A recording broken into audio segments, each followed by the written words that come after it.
E aí, gente, estamos começando mais um episódio do nosso Pé na Areia podcast. Hoje temos um convidado mega especial que eu tenho muita vontade de conhecer e entrevistar já faz bastante tempo, que é o Coronel Araújo Gomes, hoje secretário da Segurança Pública aqui de Florianópolis. O Tauan está aqui do meu lado para me ajudar nessa parceria. Também, prazer imenso. Se quiseres fazer um briefing aí da tua carreira, isso acho que é legal para a galera entender principalmente toda a tua trajetória, e depois a gente começa já a briefar algumas perguntas interessantes, mas eu acho fazer uma timeline é legal para introduzir a galera, entender um pouquinho desse teu trabalho aqui em Floripa, que é muito bacana. Então, eu sou manezinho, criado na Trindade, e entrei na Academia de Polícia Militar em 85, saí em 87, fiquei 9 anos trabalhando em Joinville. Eu sou oficial da Polícia Militar. Nesses 9 anos eu comandei tático móvel, policial de rua, com o que chama hoje de PPT, né? Pelotão de Patrulhamento Tático, que já teve vários nomes. Quando eu criei o primeiro deles em Joinville, chamava Pelotão de Polícia de Choque. Sim. Depois foi mudando de nome. E nesse tempo que eu trabalhei em Joinville, eu acabei me envolvendo e criando uma unidade policial militar que fazia resgate de rua de pessoas acidentadas, conhecida como paramédico. Quando decidi voltar para Florianópolis, que era minha terra, já era casado com uma florianopolitana, passei um bom tempo no bombeiro, 6 anos. Né? Dentro do bombeiro, a minha área era o resgate de pessoas presas em ferragem, em acidentes automobilísticos, acidentes com produtos perigosos e grandes incêndios, grandes operações. Sim. Fiquei 2 anos na Defesa Civil justamente por ter desenvolvido esse conhecimento sobre grandes operações, desastres. Foi um tempo muito bacana, me propiciou grandes experiências. Tive a oportunidade de representar, junto com outros técnicos do Brasil, a delegação que o Brasil mandou para uma conferência da ONU em 2005, que determinou a estratégia internacional de redução de desastres para o decênio 2005-2015, que foi uma experiência bacana. Voltei para a Polícia Militar depois da Defesa Civil, cumpri missão em alguns outros estados, trabalhei no Rio, trabalhei pelo Ministério da Justiça no Pará, em vários estados, várias missões diferentes. Quando retornei para ser promovido ao penúltimo posto, tenente-coronel, me deram um presente, que é o 4º Batalhão de Polícia Militar, que é o batalhão que cuida do sul e do leste da ilha, centro, sul e leste da ilha de Santa Catarina, né, que é uma parte de Florianópolis, e que é um presente por várias razões. É o batalhão mais antigo da corporação e, por isso mesmo, o mais prestigiado. Sim. É considerado o mais desafiador. E uma curiosidade, meu pai e meu tio já haviam comandado esse batalhão em diferentes momentos. E era um sonho que eu tinha desde... Então, a tua família, então, ela já vem dessa carreira dentro da polícia ou dentro da parte de segurança pública, desde o teu avô, é isso? Cara, na verdade, eu sou 4ª geração. 4ª geração. Bisavô. Meu bisavô, é daí que veio essa sua vontade. Meu bisavô era oficial da Força Pública de São Paulo, herói de 32, uma história bem bacana. Que legal, cara. Tem umas histórias de família bem legais com ele, pela experiência. Ele viu todo o ciclo revolucionário, desde os anos 20 até o final dos anos 60, né? Tu tens filhos hoje em dia? Meu avô da mesma maneira, né? E o meu pai. Pela ditadura, pelo... Na verdade, antes de Getúlio... Chegou aí pra guerra. A gente chegou na polícia antes de Getúlio Vargas, né? Então tem bastante história para contar, né? Eu sou casado, tenho 2 filhos. 2 filhos. Eles não seguiram carreira? Não. O mais velho é formado em Direito e a pequena, né, com 15 anos... Ainda está pensando. Ainda tá pensando que vai ser um delegado. Olha, ia ser legal. Para os vagabundos da cidade, eu torço que sim, porque ela é firme. É osso duro de roer que nem o pai. Nem tinha como sair diferente. Então vai ser legal. E daí, depois que tu se aposentou recentemente? Na verdade, eu terminei a carreira comandando a corporação. Sim. Fui subcomandante, comandante, secretário estadual de segurança, presidi o Conselho Nacional dos Comandantes Gerais. Fui para a reserva, passei 1 ano na iniciativa privada, dei consultoria para alguns bancos internacionais em projetos de segurança pública e fui convidado e aceitei para trabalhar na prefeitura e hoje sou secretário de segurança do município. Sim, então eu cuido da Guarda Municipal, eu cuido da Defesa Civil do município, Sim.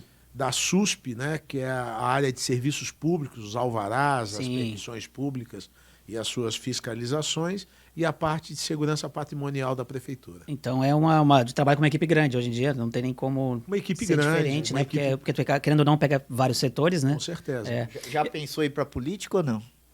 Olha, houve vários convites, mas eu acho que eu não queimei todas as etapas ainda no executivo. Sim. Eu tenho uma pegada, eu brinco assim, é uma pegada de comandante, né? A vontade de fazer, sim. de e às vezes na política a gente tem que também fazer a política para poder também executar alguma coisa. É diferente de quando tá como comandante, que tu acaba delegando, né? E as coisas acabam acontecendo. Né? Não, e como comandante ou como militar, você acaba tendo essa pegada da execução, né? E é muito legal, ao mesmo tempo, estar dentro de uma estrutura política como a da prefeitura, ajudando caras bacanas a fazer a parte política, que é super importante, que tem uma relevância enorme e que precisa de técnicos apoiando. Isso, e às vezes até a questão de quem tem que fazer política que faça a política e quem tem que fazer a execução, que é o teu caso, executa, né? Exatamente. Eu acho interessante.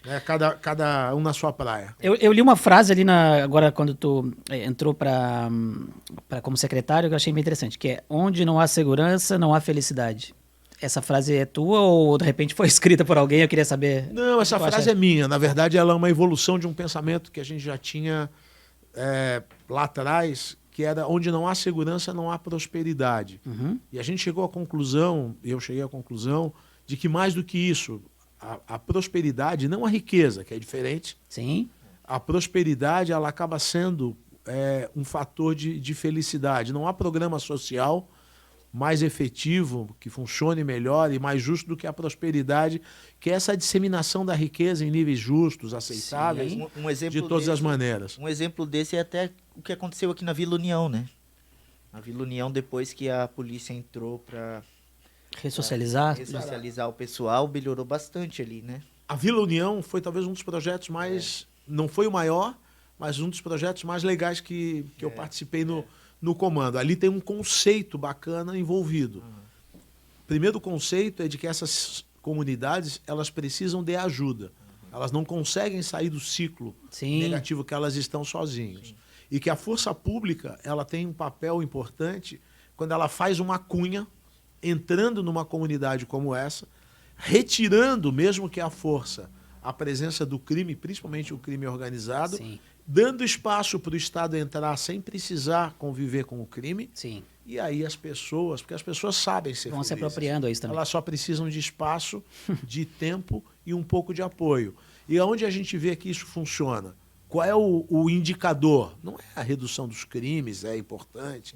Não é o aumento das prisões, é importante. É quando ela vira um bairro normal. Quando ela vira um bairro em que a polícia não precisa entrar de arma na mão, um bairro que tu sente seguro para caminhar, onde você pode abrir um negócio para vender doce, bolo, não é coagido, as pessoas podem vir comprar no bairro sem passar por pessoas armadas, aonde os teus filhos podem brincar até tarde à noite sem ter que conviver com pessoas vendendo drogas ou pessoas com discursos violentos. E foi o que aconteceu na Vila União, não sei se vocês concordam. Concordo 100%. Total, Foi através de uma parceria entre o público e privado ali também, né? Teve um apoio também de reforma de quadra, reforma, né? Teve ali na Vila União, foi feita uma restauração também em uma casa que eles tinham lá de serviço comunitário, uma quadra poliesportiva, além também da polícia que entrou com a segurança ali, né? Cara, ali assim, ó, eu leio muito, né, sobre esses assuntos relacionados à minha profissão desde sempre. E tem um conceito que é utilizado por algumas forças que eles chamam take, hold and build. Tomar, manter e construir. Então o que a gente fez lá foi isso. A gente tomou a comunidade dessa dominação do crime organizado. A gente manteve por tempo suficiente para os mecanismos perversos, cruéis, se reverterem. E aí a gente construiu com vários apoios. O prefeito Jean foi extraordinário em confiar no projeto e fez as primeiras ações de zeladoria que deram dignidade, pintar meio fio, recolher o lixo, colocar lixeira, reformar a praça. Isso é muito similar também àquela teoria da vidraça quebrada também, né? Isso. E aí, só para fechar o que você falou, aí a iniciativa privada, que não consegue entrar em ambientes conflagrados, teve espaço para entrar. Ela estava esperando para ajudar. E a gente teve apoios bacanas, como da Federação Catarinense de Basquete, que conseguiu captar recursos de vários empresários, montou um centro de convivência, reformou a quadra, botou gente fazendo oficina. Resultado, aquilo que era um enclave, eu vou confessar que quando nós demos ali por vencido, que a gente viu assim, tá legal, eu me lembrei que 3 anos antes eu tinha participado de uma ação com o batalhão aqui de cima, em que as nossas unidades tiveram que entrar naquela comunidade com choque para resgatar uma patrulha do BOPE que estava trocando tiro com criminosos no fundo e que estava acabando a munição de tanto tiro que estava trocando. E precisou de reposição de munição e a gente não conseguia entrar. 3 anos depois, o Simval, que era o comandante do batalhão, que é irmão do prefeito Topázio, Sim. Me encontrou os dois à paisana com carro particular acompanhando um sábado, onde a gente levou cavalaria, banda, para conviver com as crianças. Um cenário que é uma mudança assim, diferente. completa. E curto tempo, né? 3 anos é muito curto. E aí, qual é o desafio, cara?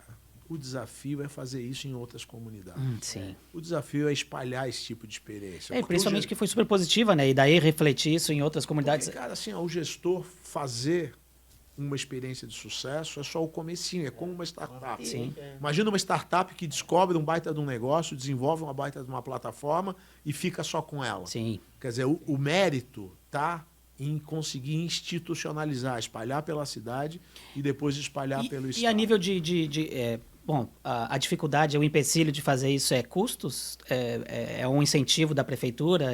É uma operação cara para todo mundo, Sim. tá? Não que seja custo, eu acho que é investimento. Porque depois isso volta, inclusive financeiramente. Mas ela é uma operação cara. Para que ali funcionasse, nós utilizamos policiais do interior do estado em regime de revezamento. Quando o cara começava a perder o ânimo, a se acostumar, a gente refrescava a tropa, trocava, e ela vinha. E era bom que ela vinha com uma outra postura, descansada, não desgastada com o relacionamento com aquela comunidade. E aí o que eu te digo é que as comunidades, o que elas precisam é que alguém vire a chave da segurança, essas comunidades, vire a chave, eu chamo de cunha, porque depois que você deu o clique no lugar certo, ela entra numa rota uma espiral positiva, e aí assim as coisas funcionam. Eu vou te dar um exemplo que nós medimos. As casas ali eram super abandonadas, porque não tinham valor. Quem é que ia comprar uma casa? Pelo contrário. Sim, a pessoa não conseguia comercializar a sua casa porque não valia nada. Pelos traficantes, a força, na base do terror. O cara, quando começou a ver a coisa tomar gosto, pessoas de fora começaram a perguntar se dava para alugar, se dava para comprar. O dono da casa começou a fazer o quê? Reformar. Sim, melhorar. Mexer no seu jardim. E isso é um processo que funcionou ali, mas que funciona para a cidade inteira. Sim. Se você pega aqui, vamos pegar aqui em Ingleses, você pega uma rua hoje que é uma rua conturbada, com uma... Né? Mas não esquece uma comunidade mais pobre. Sim. Mas você pega ali a Rua Bulos ali, Armando Calil Bulos. É uma rua que tem fortes sinais de desordem dos dois lados, vendedor ilegal e tal. Aí o cara que tem uma loja ali, ele pensa 2 vezes antes de botar mais dinheiro do que ele já botou ali, porque nem sempre ele vê que aquilo vai progredir. Vai progredir. Como ele não bota dinheiro, daqui a pouco abre um lascado ali na pintura, ele não conserta, quebra um negócio ali, ele não... Quando ele vê, ele tem menos gente para comprar. Como tem menos gente para comprar, os amigos, vizinhos param de investir e a espiral é negativa. Aí entra as janelas quebradas que você falou. A gente tem muito isso assim. Aqui no grupo a gente tem um projeto que chama Visite Ingleses, que a gente quer fomentar as coisas legais do bairro e quer ajudar o comércio a mudar essa cara, essa poluição visual. Hoje a gente tem essa poluição visual, principalmente nos ingleses, a gente tem muito nessas avenidas e tal. Então a gente tem todo um projeto de incentivo a comércios que valorizem desde o atendimento legal, mais de uma língua, a questão de mudar a fachada, fazer uma coisa mais elegante, uma coisa não tão chamativa, não botar os manequins na rua, esse tipo de coisa, para tentar a gente realmente começar uma nova história e criar um novo perfil para o bairro, né? Então esse é um projeto que a gente tem em paralelo, mas é muito similar, eu acho, essa tua teoria. O cuidado urbano, cara, ele é fundamental para reduzir crime, violência e desordem. As pessoas se comportam de acordo com o ambiente. Sim. Eu sempre dou um exemplo, vou dar um exemplo aqui. cara vai fazer uma excursão de colégio, de ônibus, para Minas Gerais. Sim. O lugar é cheio de duas coisas, de barzinho e de igreja. Não é isso? A cidade Sim. histórica. Aí o cara tá dentro do ônibus, tá no barzinho, mó zoeira, falando alto. Entra no ônibus, mó zoeira, falando alto. Aí eles param na frente de uma igreja para visitar, que o professor mandou. O cara desce dentro da igreja, ele fala baixinho assim, oi, será que pode bater foto? Tal. Por quê? Porque o ambiente determina como você vai se comportar. 100%. Se você tem uma cidade cuidada, com bons padrões arquitetônicos, com boa urbanização, com uma zeladoria que funciona, que conserta quando quebra, que limpa quando suja, Sim. que pinta quando apaga, pô, você tem a probabilidade de ter uma cidade muito mais segura. Eu fiz curso com japoneses, eles estiveram aqui quando eu estava no 4º Batalhão, e eles usavam uma frase legal sobre segurança, comparando a limpeza. Eles diziam que a cidade mais limpa não é aquela que mais se varre, mas aquela onde menos se joga lixo. Sim. Ou seja, Sim. se você cuida do dia a dia das pequenas coisas, que é a teoria das janelas quebradas, quando você vê as coisas funcionam bem nas grandes coisas, nos grandes movimentos. Sim. E é isso que a gente acredita. Sim. Eu acho que aqui em Florianópolis você deve ter uma dificuldade muito grande nas operações em si, por logística, pelas essas servidões que tem muito, né? Difícil acesso. Essa apropriação do uso ilegal nas construções, eu acho que isso atrapalha bastante, né? A geografia de Florianópolis em relação ao crime organizado, ela é uma geografia parecida com o Rio de Janeiro. O cenário de criminalidade não tem nada a ver, não tem comparação, mas a geografia é parecida. O que acontece? Nós temos terrenos acidentados, nós temos as comunidades mais empobrecidas, mais violentas, muito próximo das áreas de uso regular. Nós temos, nessas comunidades, poucas entradas e saídas, favorecendo o que a gente chama de territorialização do crime, ou seja, é fácil para uma quadrilha, para um bando de vagabundos, pegar uma região da cidade e dizer assim, ó, tem 2 entradas, ou uma entrada e uma saída, eu boto alguém cuidando aqui, cuido ali, radinho, foguete, não sei o quê, avisa, corre, vapor, e monta uma estrutura de crime geograficamente protegida, né?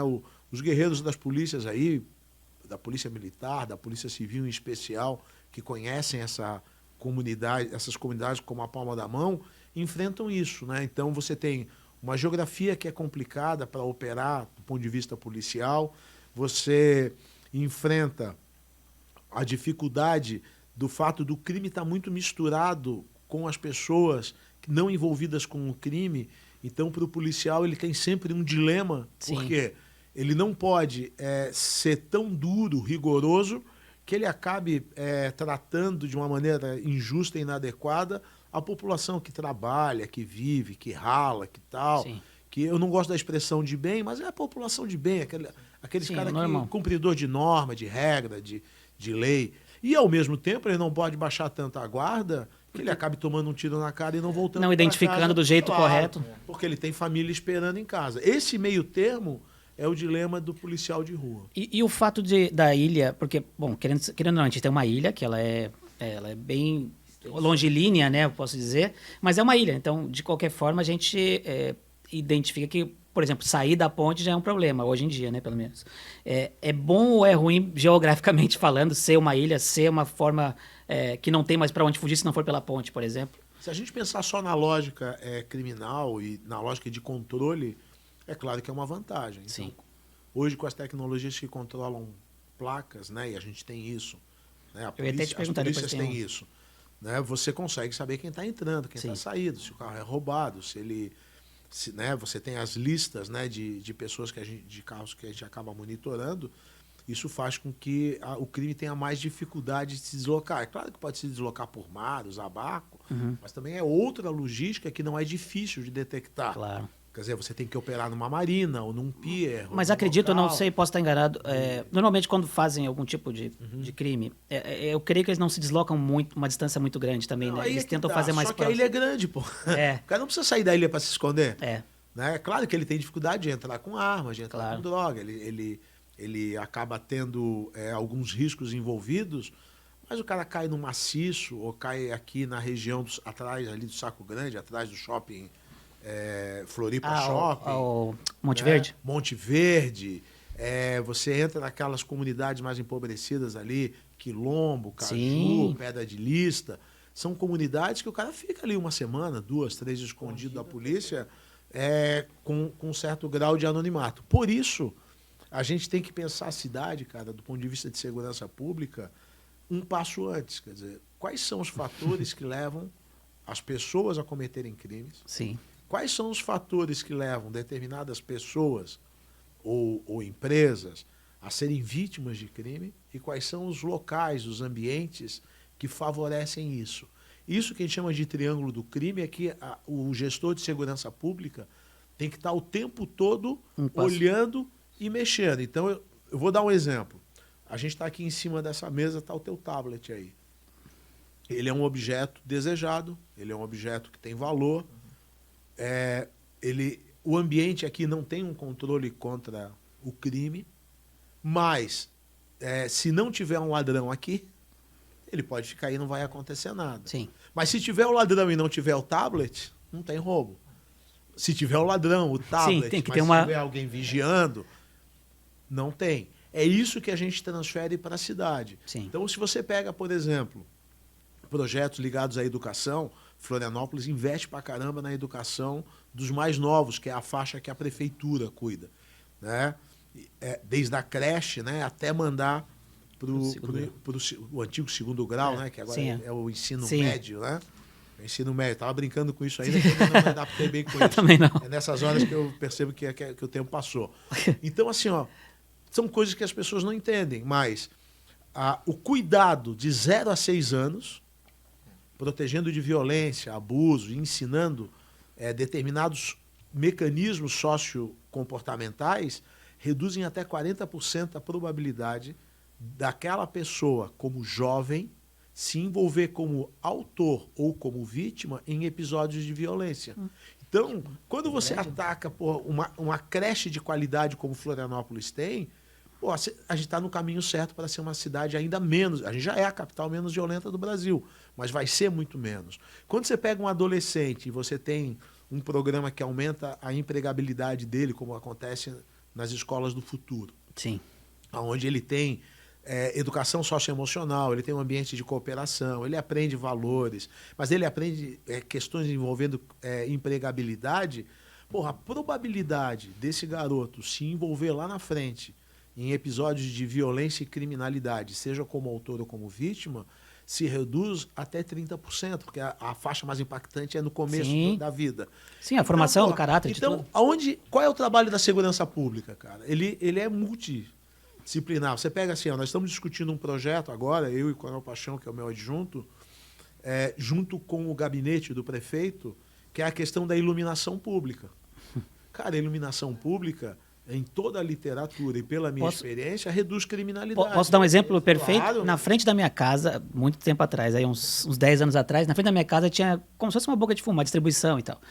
E a gente sempre denunciava, mas a gente sabe como é que é, né? Abafa, daí eles saem e voltam, sempre aquela coisa. Isso. Aí a gente denunciou, porque lá no fim da rua ela terminava uma dessas... O córrego ali onde passava, né? Tinha um córrego que terminava ali, e a gente falou com a prefeitura e tal. O que eles fizeram? Aumentaram a iluminação e fecharam o fim da rua. Não tinha mais saída para passar para as dunas. Não tinha como fugir mais. Então eles ficavam lá no fim da rua, distribuíam lá e voltavam, né? Fecharam, iluminaram. Juro para ti, em 3 meses sumiu total. Mas era uma iluminação ruim para uma iluminação muito boa, que passaram para LED e tal. Então parece de dia agora na rua. E uma ação tão simples, né? O que nós fizemos agora? As polícias nos deram 63 pontos que na avaliação delas, se melhorar a iluminação, cai a criminalidade. E aos poucos nós estamos fazendo. Você vai ver que vai ter resultado. Eu vou te dar um outro exemplo. Quando eu cheguei na prefeitura, o ano passado, o Jean bolou um troço que ele chamou Floripa no Capricho. Sim, eu vi. Então, a prefeitura tinha uma série de ações de melhoria, só que elas eram dispersas. Ela estava botando flor num bairro, estava consertando meio-fio no outro, estava pintando... Sim, não via massivo no bairro. Fazendo canteiro. Então, mexia em tudo, mas não mudava significativamente nada. A gente conversou e o Jean concentrou isso quando faz barba, cabelo e bigode. Eu vou dar um exemplo assim bacana onde isso aconteceu em parceria com a iniciativa privada, que é um projeto que aqui em inglês, eu imagino, vai começar Vai acontecer agora. a acontecer. O caso mais antigo que eu participei é o caso da Praça Celso Ramos, aquela praça na beira-mar, que é próxima ao Hotel Majestic. Sim. Aquela praça era um inferno. Para ser bem manezinho, era uma naba. Cara, assim, ali descia um pessoal do tráfico que era do Morro do 25. A praça era nojenta porque Sim. empoçava água, os brinquedos quebrados porque não... Sim, não tinha valia manutenção. a pena. Eu lembro antes e depois. Lembra como é que era? Lembro. Era uma droga. Aí vendiam droga ali. Parar ali ao redor era um inferno porque os usuários roubavam tudo. Uma parceria público-privada reformou a praça, revitalizou. Aí a Ama Praça, que é uma associação que tem ali, fez o meio de campo. E na hora de reformar a praça, eles pediram para a polícia, eu estava no batalhão, algumas sugestões. E a gente empregou alguns conhecimentos, que a gente chama de conhecimentos de desenho contra o crime. É a arquitetura contra o crime. Vou dar um exemplo. Pô, se você tem árvore, você faz a poda da árvore bem alta para que ela não obstrua a visão. Você troca aqueles brinquedos antigos de pracinha. Lembra? Sim. Na minha época. Lembra não que eu sou bem mais velho, mas não sei se é da época de vocês, que tinha assim aquelas manilhas que o cara andava por dentro delas. Sim.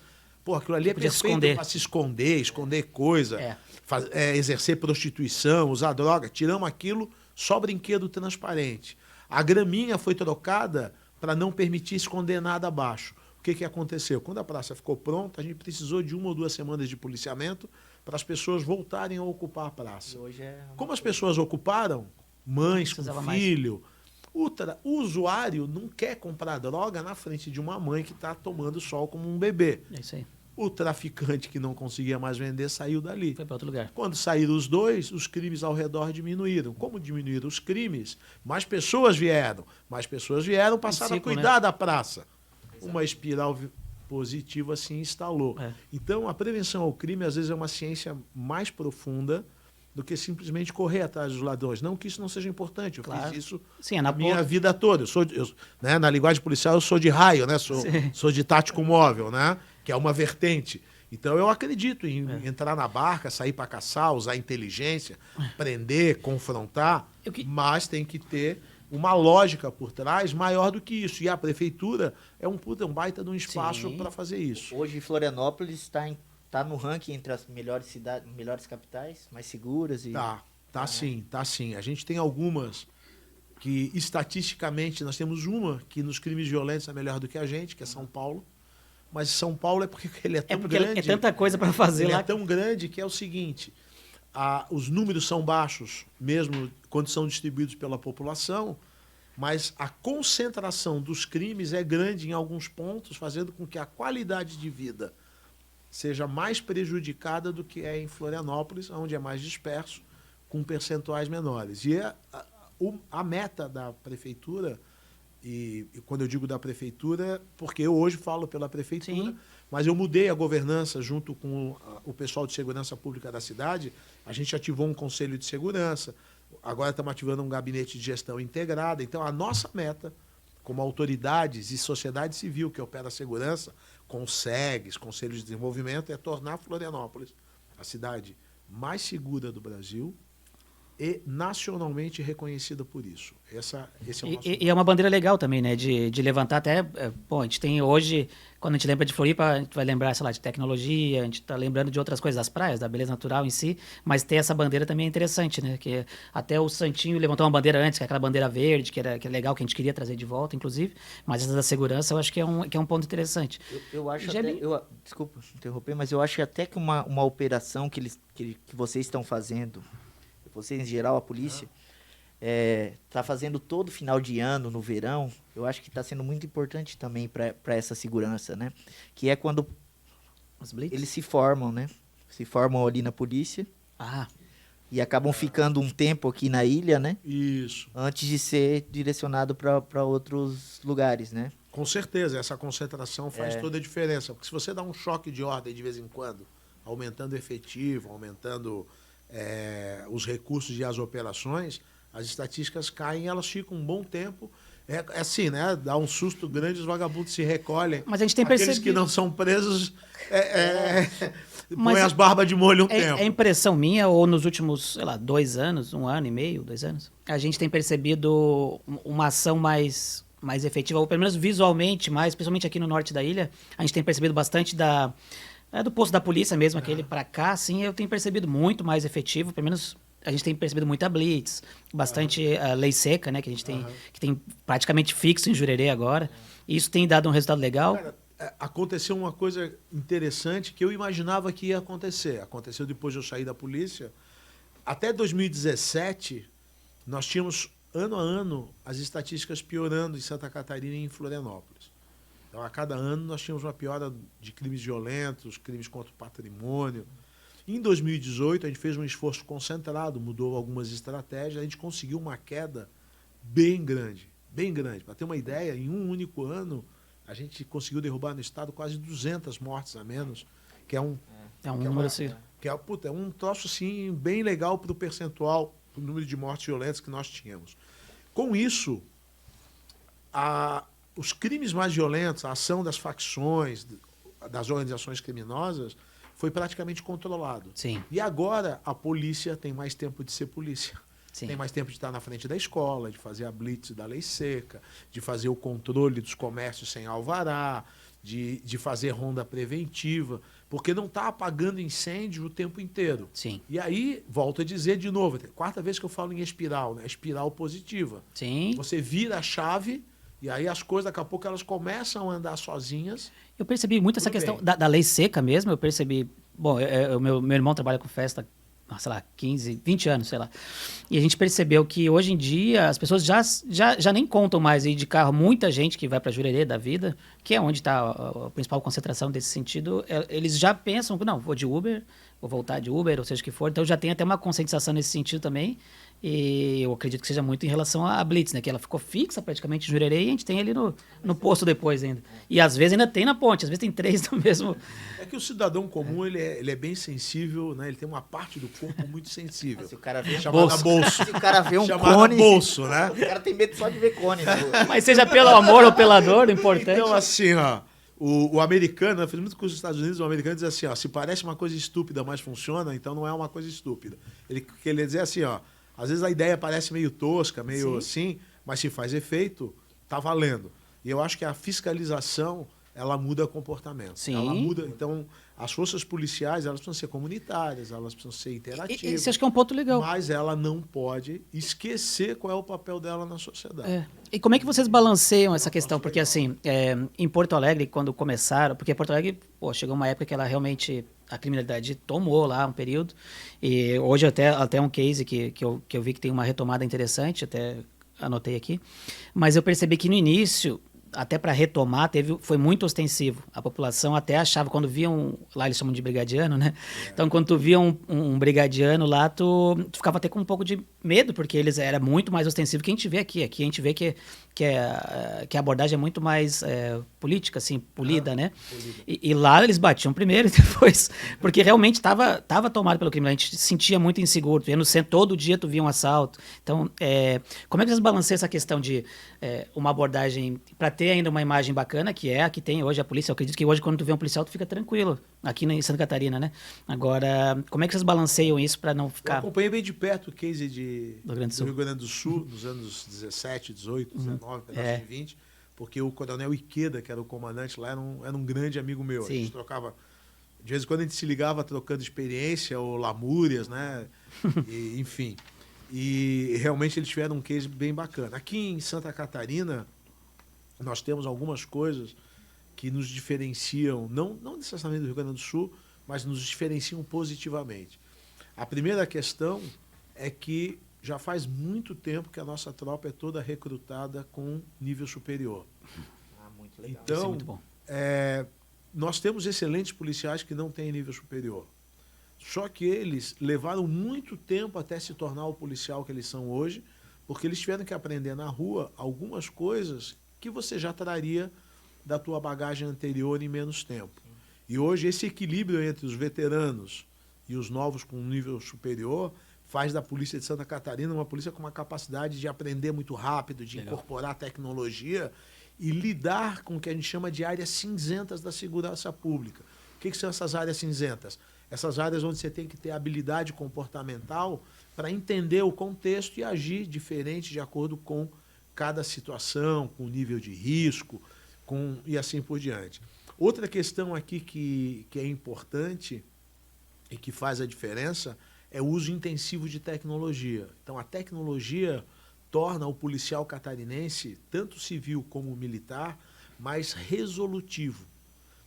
O tablet ou na delegacia, as câmeras corporais, no caso da delegacia, os procedimentos feitos por vídeo, que, né, tornando tudo muito mais rápido, mais ágil, tudo isso ajuda. E a terceira questão que eu gosto de destacar diz respeito à capacidade que nós temos de resolver problemas na rua, o que para o cidadão reduz muito a frustração. Sim. Vou dar 2 exemplos. Primeiro, nós somos um dos poucos estados do Brasil onde os boletins de ocorrência são integrados.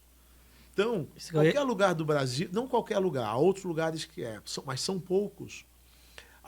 Você tem entrada na tua casa, aí você ligou para o 190, chamou a PM. A PM foi lá, fez uma ronda, não conseguiu achar o ladrão, fazia muito tempo, não tem pistas.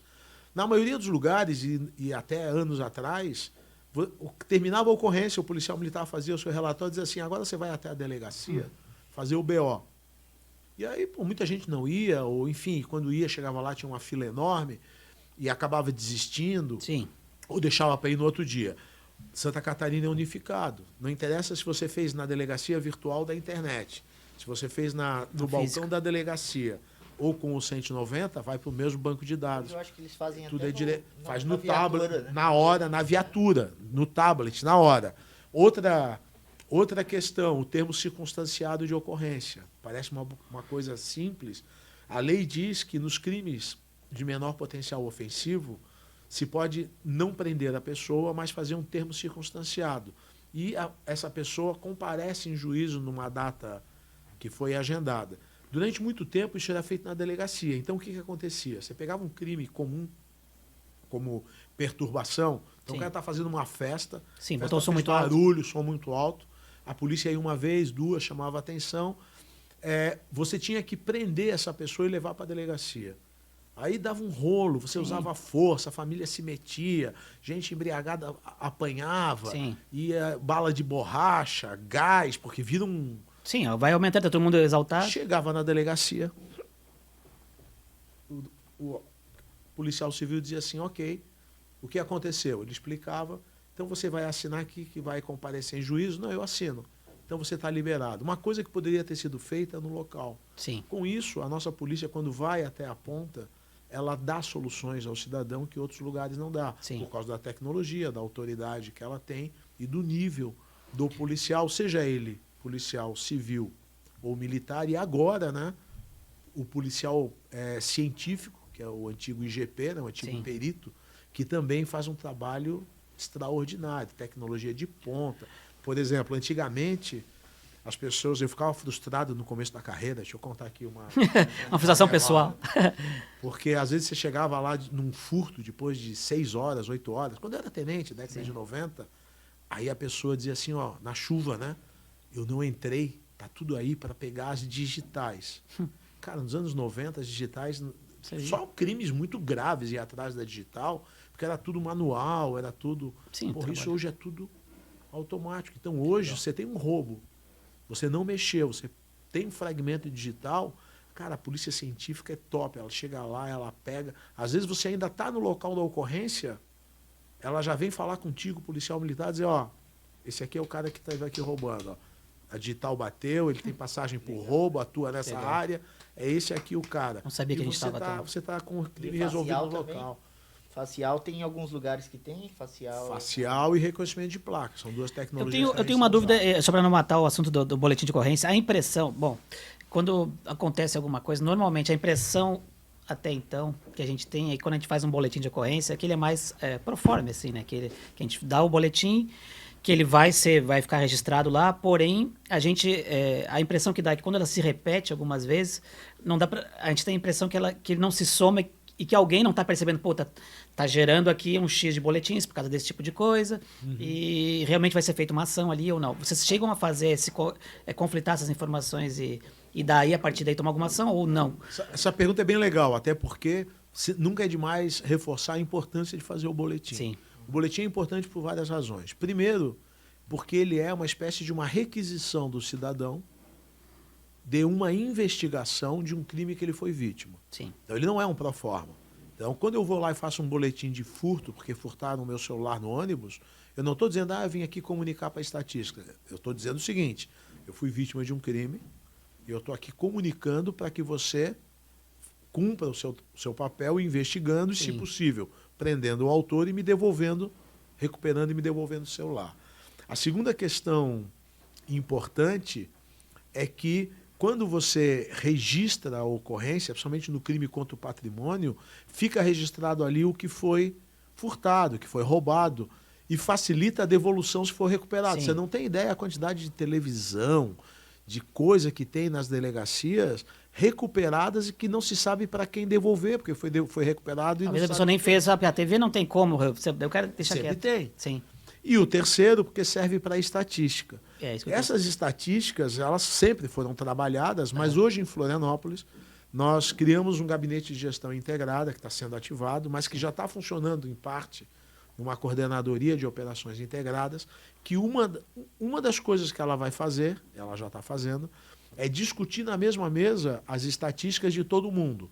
Da prefeitura com ambulantes ilegais, da prefeitura com construções ilegais, da Polícia Civil com boletins de ocorrência, da Polícia Militar com chamados do 190, Sim. da saúde com constatações de violência contra crianças. Sim. E dizer, como é que esses números conversam e onde é que nós vamos focar. Por isso, o registro é feito mesmo para tornar a cidade mais segura quando é utilizado como fonte de informação. Porque quando a pessoa ela acha que ela está coagida, ou seja o que for, ela está com medo, alguma coisa, ela sempre quer que seja muito rápido e que seja muito efetivo quando ela faz um... E daí quando a gente vê que às vezes acumula, sei lá, um X de denúncia no lugar e a gente não percebe isso tão rápido, é a sensação, não digo nem que não como tu está dizendo, já está sendo feito, é feito, né? Eu sempre fiquei com a impressão que, vamos supor que a gente tenha um X de boletins em algum lugar, vai, sei lá... Se for colocar isso num mapa, cada vez a gente bota um pin assim, quando vê aquele lugar vai ficar Mas preto. tem sistemas que fazem isso, né? Isso, como se fosse isso. Inclusive, a gente está numa parceria em Florianópolis através do Banco Interamericano de Desenvolvimento, com uma universidade americana, e a gente está começando, a gente está desenhando ainda, que já é uma fase avançada, do que a gente chama de hotspot policing, é o policiamento de pontos quentes. Então, um consultor inglês pegou e descobriu um lance legal, tá? Quase 40% dos crimes de Florianópolis acontecem em 2% das ruas. Caraca. Dos crimes de rua. E aí, esse cara nos ajuda a afunilar isso e dizer, olha, vocês vão reduzir bastante a criminalidade se vocês botarem policiais nesse local de tal hora até tal hora, nesse local de tal hora até tal hora, nesse local de tal hora até tal hora. Aí, por que está demorando para implantar? Porque, na verdade, é um estudo com uma universidade que quer demonstrar que isso funciona. Sim. Então, ele está escolhendo a área de controle, aqui intervém, aqui não, para ver se... Sim, assim por diante. Que legal. Mas os estudos internacionais demonstram que isso funciona, e a gente não tem a menor dúvida que vai ter um impacto enorme no local onde a gente vai atuar e sobre as forças policiais, porque esse cara que está trabalhando com a gente, o Spencer Shane, é uma autoridade do mundo em mapeamento criminal. O que a gente vai aprender com ele vai poder ser utilizado para muitas outras áreas. E eu não tenho a menor dúvida que isso, em um ano, vai representar uma melhoria gigante da cidade. Que legal. E eu tenho uma outra pergunta, que essa aí foi a da Thaís, e eu vou deixar muito claro que é a pergunta dela, que é a questão de ressocialização de presos. O que tu acha a respeito disso? É possível ressocializar? Ou alguns sim, outros não? O que tu pensa em relação a isso? Bom, primeiro lugar, vale a pena destacar que Santa Catarina tem um baita de trabalho na área de ressocialização de presos, né? A gente tem um percentual grande de presos que trabalham e isso contribuiu bastante para a redução do poder das facções criminosas dentro do presídio, porque o preso acaba vislumbrando uma outra vida fora, né, da cadeia. Sim. Segundo, que como o Brasil não tem prisão perpétua, nós temos que achar um jeito de trazer eles de volta de uma forma legal. Esse cara, porque mais cedo ou mais tarde ele acaba voltando, mesmo que ele seja um bate-volta. Sim. Mas até ele ser pego de novo, ele sempre faz estrago, né? Eu acho que ele não volta pior. Depende da cadeia também. Depende da cadeia. Por isso que investir na cadeia é um troço importante.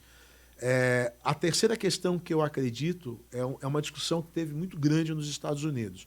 Os Estados Unidos, durante muito tempo, investiu em penas altas. Só que como elas eram penas muito grandes, demorava muito para condenar o cara. Porque, claro, quanto maior a pena, mais cuidado se toma, tal. E aí ele criou um conceito que ele chamava de FAC, que é rápido e seguro, rápido e garantido. Então ele chegou à conclusão que você prender mais rápido, mesmo que por menos tempo, e que o cara tendo a certeza que vai ser punido, mesmo que menos... Mais brando um pouco? Mais brando, isso impacta mais. Por quê? O que eles dizem é que a cabeça desses caras é meio doentia, eles não conseguem trabalhar com longo prazo. Então tem um juiz americano, um promotor americano que trabalha nessa teoria, que ele diz assim, o criminoso típico fica mais assustado em perder o próximo final de semana do que perder os próximos 10 anos se isso não for imediato. Sim. Porque é o bateu e valeu, porque a mentalidade é doentia. Então eu vou terminar dizendo o seguinte, que sim, eu acredito na recuperação de muitos, acho que alguns não têm recuperação, acho que alguns não têm, e eles acabam buscando um destino que é morrer dentro da cadeia ou fora da cadeia, violentamente, porque é um processo crescente de autodestruição, quase que um suicídio social que eles fazem. Né? E muitos mesmo, a gente vê, essa semana eu vi ainda, o cara sai, dá uma semana e já está de novo, agora acabei de ver um ontem. Agora, qual a responsabilidade do Estado nisso? De dar os meios para o cara que queira sair conseguir fazer isso. Que meios são esses? A cadeia tem que ser decente e oferecer trabalho e qualificação. Quando o cara sai, tem que ter algum encaminhamento para que, se ele quiser sair do crime, ele consiga sair. E que existe uma teoria chamada teoria racional do crime, teoria econômica, que diz que o cara cometer um crime é uma coisa mais racional do que parece. Ele compara as perdas que ele pode ter com os ganhos que ele espera receber. Então, quando você, ao jogar o cara de volta na rua depois de uma pena, ou de um período preso, você deixa bem claro que ele tem 2 caminhos para seguir. Primeiro, o julgamento moral dele é mais fácil. Porque realmente, se ele for pro lado da sacanagem... Sim, vai voltar. Ele porque quer, porque tem opção. Segundo, para ele decidir fica mais evidente, porque ele não está decidindo entre o ruim e o péssimo. Ele tem um caminho bom e um ruim. E ele consegue... Sim, fica mais claro na cabeça dele. Isso torna mais claro na cabeça dele. Entretanto, eu não sou a favor das políticas de desencarceramento. Acho que determinados crimes só são neutralizados quando criminosos violentos e reincidentes ficam aprisionados por tempo suficiente para deixar de ser um risco. Por isso que estratégias ou políticas tipo a audiência de custódia, que é extremamente liberal em relação às penas ou às medidas alternativas, as saidinhas precoces, antes de que o cara esteja realmente recuperado, as progressões de pena que não garantem que ele vá mudar de comportamento, tenha mudado de comportamento e vá mudar de conduta, elas são danosas, porque esses erros são pagos muitas vezes pelo cidadão comum, que vai desde perder um celular roubado, mas pode ir até perder a vida dele ou de um ente querido. Entre os seus projetos e ideias aí para Florianópolis e acaba atingindo também a grande Florianópolis, né? Eu nunca mais ouvi falar sobre o presídio de São Pedro de Alcântara, né? Que tinha um projeto muito grande de um presídio lá, né? Não, ele tem, existe. Existe ainda. Existe. Na verdade, o que não deu certo nesse projeto, que não deu tempo, que não é da minha área, mas eu acompanhei, é que o projeto inicial era construir o presídio em São Pedro de Alcântara, transferir os presos da agronômica para lá e desativar o presídio do complexo da Trindade para tirar do centro de Floripa. A verdade é que até o presídio de São Pedro ficar pronto, já tinha preso para São Pedro, para agronômica e ainda dava para abrir mais um. E aí essa transferência acabou não não Mas acontecendo. tá acontecendo esse projeto? Não, ele está lá, ele Tá. está. Ele é o maior presídio do estado hoje, né? Um presídio Acabou não tão bastante transferindo ninguém. importante. Deu para tirar o Só que pessoal não, dali. não tirou o pessoal da agronômica e depois o complexo da agronômica ainda fez reformas aumentando o número de vagas. Deixa eu te fazer uma outra questão. Aqui em Floripa a gente tem um relevo similar ao do Rio de Janeiro, né, que é a questão dos morros e tal. E a gente vê que tem uma apropriação indébita. A gente tem essa invasão, né, dos morros. Legal. Então, a gente não necessariamente seja morros, a gente tem aqui o caso da favela do Siri. Se a gente pegar aí uma evolução de 5 anos, a gente vai conseguir ver uma grande progressão dela. E eu queria saber, primeiro, como que a polícia age nesse sentido, se tem como, ou ela tem que ser a partir da prefeitura, como é que tem agido nesse sentido para coibir esse crescimento? E as obras irregulares e Olha só, crescimento ordenado. Nos últimos anos eu tive o privilégio de poder olhar os dois lados da mesa. Sim. Então eu tive uma atuação forte, presente nessas comunidades como policial militar, né? Comandei 5 anos o batalhão, depois a região metropolitana, no subcomando geral, parte operacional era minha. E aí, por identidade pessoal, pegada pessoal, eu ainda como comandante eu acompanhava muitas ações e operações para sentir o chão de fábrica. E eu vejo que essas comunidades acabam sendo ambientes propícios para serem apropriados por dinâmicas criminais. Não quer dizer que as pessoas que vivem nesses locais são criminosas, ou são do mal, ou são cruéis, ou são perversas, né? Mas que a dinâmica acaba favorecendo isso. O desenho faz com que seja difícil a polícia entrar e estar presente. A ocupação de alguns pontos pelo crime dificulta a ação do poder público. Quer dizer, você não consegue, você tem dificuldade, às vezes, para fechar um ponto de droga num lugar desse, porque as pessoas são violentas, estão envolvidas. Como é que um fiscal desarmado chega lá e vai dizer, derruba esse barraco e esse barraco? Tudo vira uma ação muito complicada. Terceiro, os criminosos se apropriam disso, e boa parte do crescimento dessas comunidades já é um subproduto de organizações criminosas que loteiam, que administram a ocupação. Então, nós tínhamos um trabalho de inteligência, e ele existe até hoje em parceria com a prefeitura, para mapear em alguns lugares que são projetos de reassentamento da população pela prefeitura, projetos antigos, como Vila Cachoeira, por exemplo, e a própria Vila União, os criminosos simplesmente metiam o pé na porta, tiravam o dono da casa para fora, diziam, agora até eu querer, aqui é para guardar arma, guardar droga, e eu vou ficar aqui. E ficava mesmo, e morava, e enfim. Sim, virava. Então é um processo perverso do lado policial. E do lado da prefeitura? Do lado da prefeitura, eu acredito que nós estamos travando agora a principal luta que pode mudar esse modelo, que é a luta do plano diretor. A rediscussão do plano diretor propicia um novo desenho urbano para a cidade, com algumas vantagens, alguns gatilhos para tornar a ocupação de Florianópolis mais justa socialmente. O adensamento, a preservação da pressão econômica e ilegal sobre as áreas preservadas, a verticalização, porque Floripa é uma cidade que tem um desenho de preservação bom. Sim. É um desenho 70-30. 70% da cidade é não edificável. Sim. Seja pelo... E isso que ele é bem horizontal, né? Se tu levar em consideração, tirar a beira-mar, por exemplo, Isso. a gente tá levando em consideração ainda porque 70% é não edificável, ou porque é reserva, ou porque é parque, ou porque é unidade de conservação, ou porque é mangue, ou porque é muito íngreme, e 30% é que é edificável. O plano diretor está atuando só nesses 30%, porque essa discussão, e ela tem impacto na segurança pública, ela muitas vezes sai de uma premissa errada, de que a prefeitura está escolhendo entre a cidade crescer ou não crescer. A cidade vai crescer. A pergunta é se ela vai crescer para cima, ordenada, ou se ela vai crescer para os lados, invadindo as áreas proibidas. E o desenho urbano favorece isso.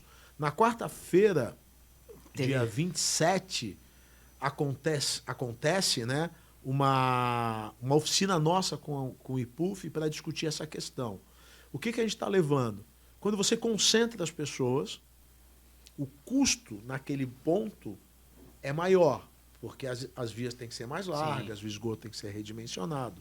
Mas o fato de não ter que estender esses serviços por áreas muito longas, levar muito longe... Vai levar a tubulação mais longe, compensa. Compensa. Então, as áreas ocupadas serão, teoricamente, de melhor qualidade, inclusive para segurança pública. Você pega hoje uma viatura do batalhão que cuida do norte da ilha, ela roda 12 horas por turno. Dessas 12 horas, 6 horas são rodando em locais desabitados. Desabitados. Sim. Porque ela precisa alcançar, às vezes, uma casinha perdida lá no final de uma via, uma vilazinha lá no... Porque está tudo espalhado. Sim. Áreas... Se concentrar é melhor nesse se sentido. você tem isso concentrado, ela roda o tempo todo onde as pessoas estão juntas e protege melhor. As câmeras, a mesma coisa. Se você conseguir preservar os espaços vazios entre os adensamentos que o plano propõe, você consegue controlar com câmeras de controle de placas o deslocamento de um adensamento para o outro. Com isso, você controla o crime com mais facilidade. Faz todo sentido. Mais facilidade. Se você tem adensamentos mais bem definidos, você consegue colocar a presença humana do policial exatamente onde as pessoas estão. E aí, com menos policiais, que hoje faz falta, quando eu digo policiais, guardas municipais, sim, fiscais de tudo, eles tendo onde se concentrar, a ação deles é mais efetiva. Então, sim, eu acredito que o plano diretor é o que vai nos dar o gatilho. Ele resolve sozinho? Não.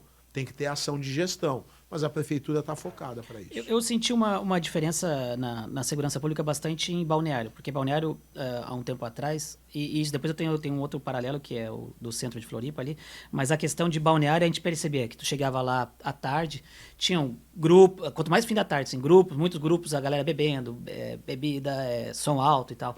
E eu vi que, na geral, principalmente, eles colocaram bem mais efetivo, né? E eles fazem abordagens com frequência. Eu não sei se existe essas políticas de alguns locais onde realmente se aglomera mais gente, tipo Lagoa, não sei onde, estou chutando. Mas onde se aglomera mais gente, se vocês fazerem com mais frequência isso.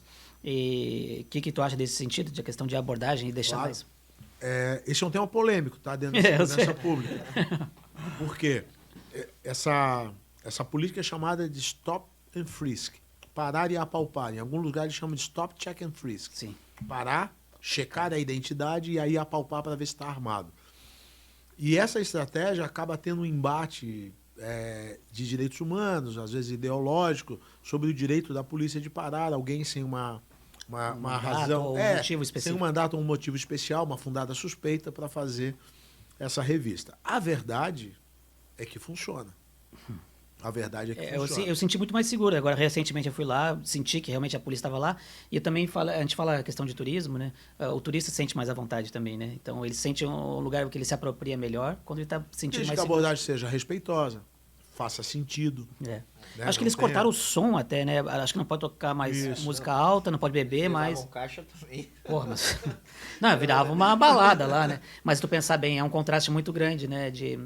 Entre os prédios ali, sei lá, deve ser inicial 2, 3 milhões aqueles da frente, e a gente tem aquela galera com som alto, bebida, então acho que conflitava demais também, né? Eles tiveram que fazer isso para voltar a ser turístico, né? Porque não tava mais. É que as cidades, cara, você pega o projeto aqui do norte da ilha, que vai passar agora por um boom imobiliário, qualificando a ocupação.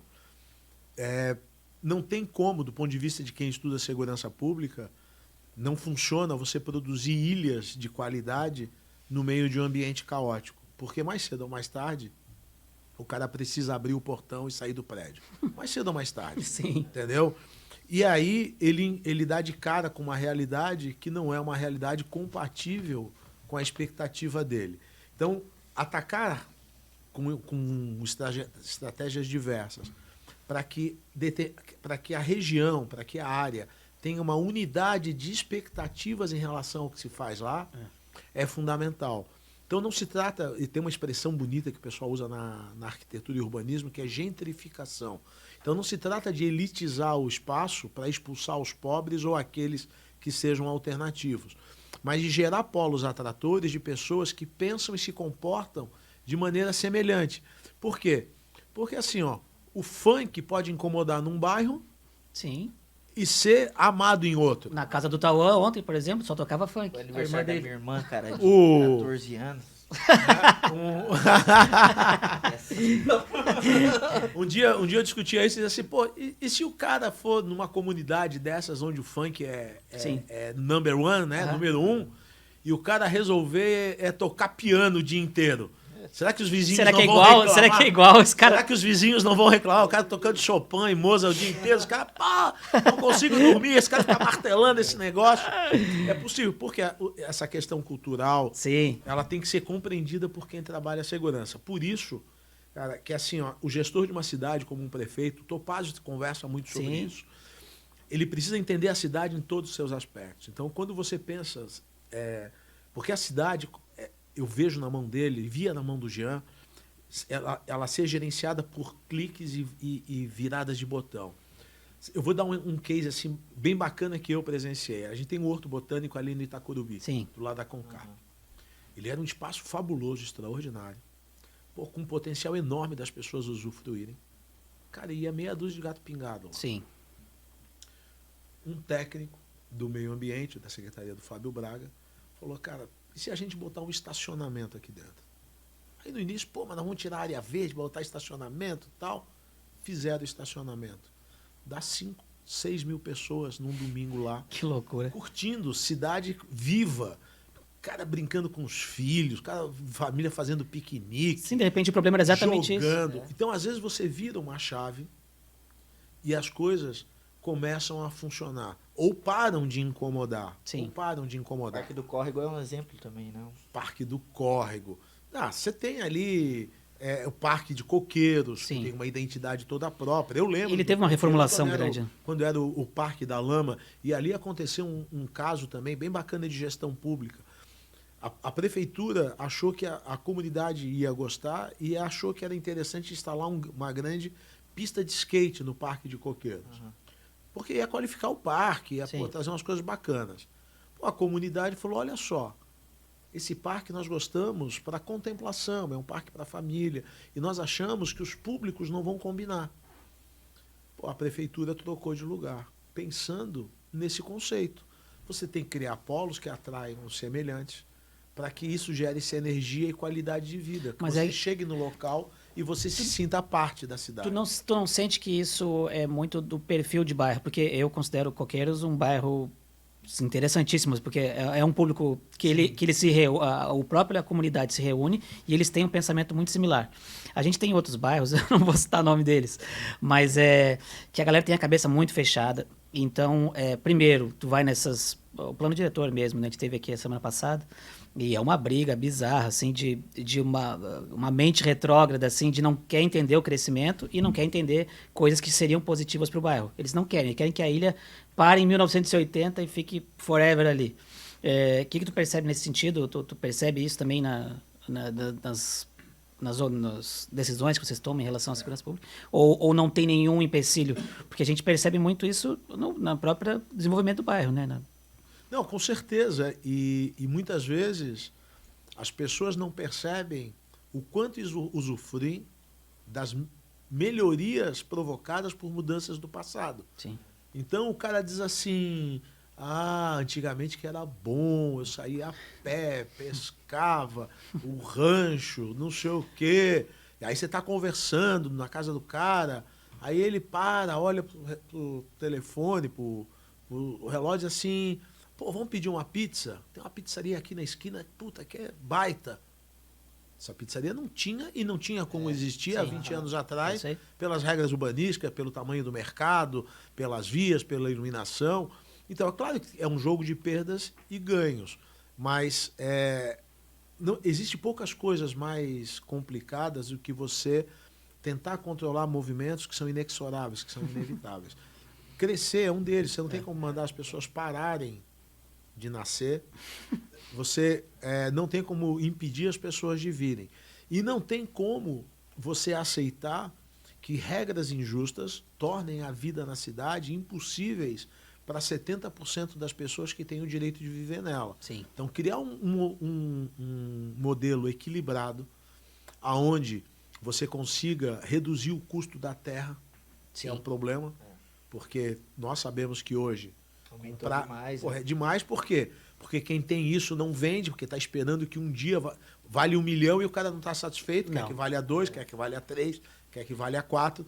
E como só pode construir um pouquinho, ele acha que um dia Hoje vai não valer tá 10. compensando mais, né? Aí o que acontece? Quando Essa você cria especulação é ruim mecanismos, para ele, né? quando você começa a construir mecanismos de outorga onerosa, de mecanismos de troca, de incentivos, que você consiga criar vários níveis de ocupação para habitação e para comércio. Quando você permite baixar o custo da habitação, autorizando ter um comércio no térreo, que baixa o custo, porque tem um retorno diferente. Sim. Quando você permite que uma parte da área a construir suba, ao invés de ocupar o terreno inteiro, gerando jardim, espaços que não precisam ser públicas, mas que atendem à função. Pô, você está tornando a Até cidade visual, melhor. né? E essa cidade é mais segura, não? Claro que é. Sim. Cidade Tá quanto mais concentrado. equilibrada, Com certeza. mais segura, porque Mais as verde, pressões mais ilegais... estacionamento, mais- E aí, e isso ajuda a impedir,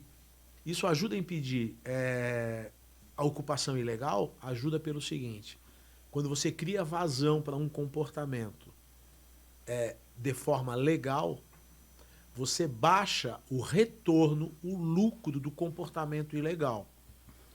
Tudo é economia. Tudo é economia. Então, se você tem como construir legalmente por X, por que você vai gastar 10x construindo ilegal? Sim. Hoje, que não tem como construir de jeito nenhum em algumas áreas, você paga 10x, porque é a tua única saída. O que acontece? Você consegue impedir a construção ilegal com base na fiscalização? Consegue, mas o custo é altíssimo, Sim. tanto financeiro como social, porque você tira uma opção de quem não tem outra opção. E aí isso vira preço. Sim. Por quê? Se continua tendo procura, apesar da repressão, a única coisa que você faz é fazer com que o cara que explora isso precifique o risco. Ele bota preço no risco. Sim. Ele diz assim, velho, olha só, antes eu ia fazer essa kitnet para ti por 30 mil, só que assim, ó, antes de cada 30 kitnets que eu construía, a fiscalização destruía uma. Agora, de cada 30, ela está destruindo 15. Então, o que eu te vendia ilegal por 30, agora eu estou te vendendo por 60, porque de cada 2 eu perco uma. É uma grande batalha. E se não tem vazão, se não tem construtora legal, regular, que cumpre a lei, autorizada a construir, o cara paga.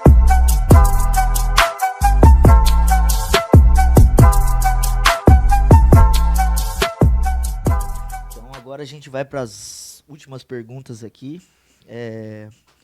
Uma delas, né? Recebemos toda essa aula de gestão de segurança no município e de como melhorar o ambiente, né? O ambiente do bairro, o ambiente da sociedade, né? Através do plano diretor, em parceria com a polícia, com os órgãos públicos em geral e também com a consciência de quem quer uma cidade melhor, né? Os moradores e tudo mais.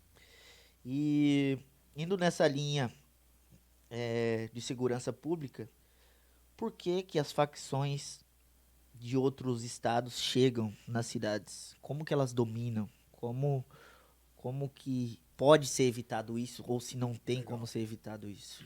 Bom, primeiro, vale a pena só fazer uma ressalva. Santa Catarina, a facção, a organização prevalente é catarinense, né, que é o PGC. Ela foi criada há muitos anos atrás, presos nossos foram para presídios em outros estados, trouxeram essa ideia. Essa ideia, primeiro houve umas tentativas mal sucedidas, até que foi criado o primeiro grupo catarinense, o PGC, e ele copiou o modelo paulista, o primeiro comando da capital, que é o PCC.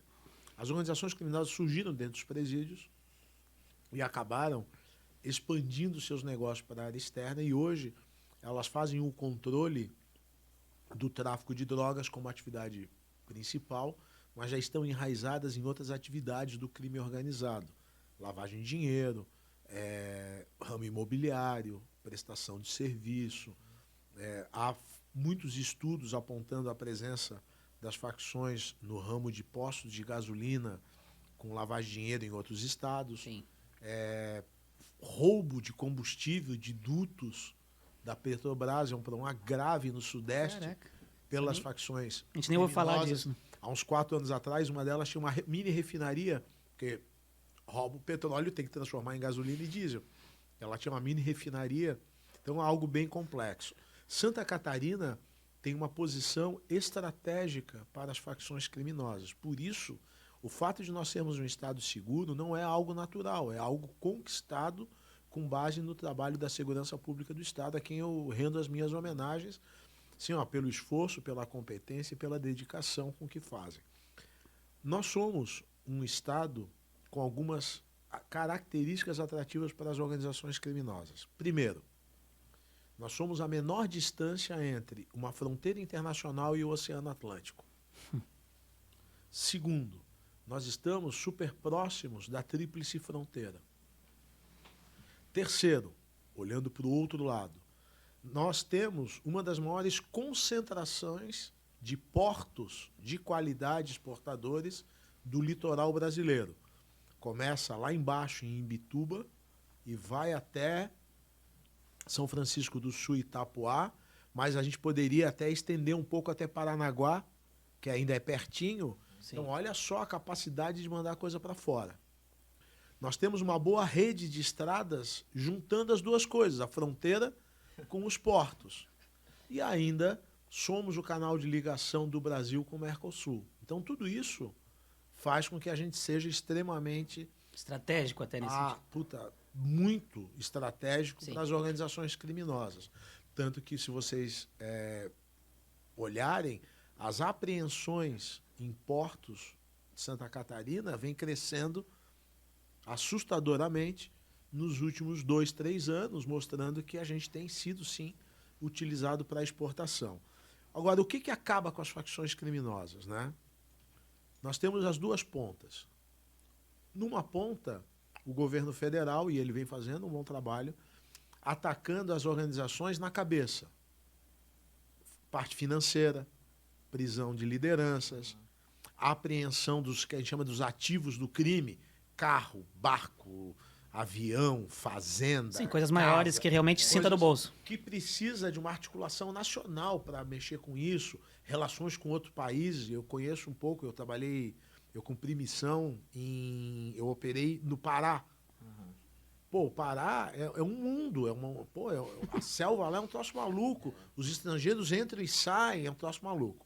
Segunda questão, a questão dos presídios. Santa Catarina, nós temos as organizações bem controladas nos presídios, depois daquelas ondas de ataques, eu vivi aquilo na pele, né? Eu fui comandante de batalhão, na época ônibus queimado, policial assassinado, a gente matando bandido, Sim. prendendo, uma loucura. Isso está controlado, porque a qualidade dos presídios melhorou, o número de presos trabalhando, o respeito aos direitos humanos melhorou bastante, e isso tudo enfraquece o poder da facção dentro do presídio, porque ela se alimenta de maus presídios. E o terceiro, o trabalho que a gente faz aqui fora no terreno. Como assim no terreno? Não deixando criar comunidades dominadas pelo crime, onde eles mandem e desmandem, onde eles têm territorialidade, diga assim, não, aqui a polícia não entra. Não tem lugar de Santa Catarina, eu não estou mais na Polícia Militar, não sou mais porta-voz, não estou na Segurança Estadual, não estou, mas eu tenho certeza que não mudou nada. Não tem lugar em Santa Catarina que as polícias não entrem a hora que querem. Algumas podem dar até um pouquinho mais de trabalho.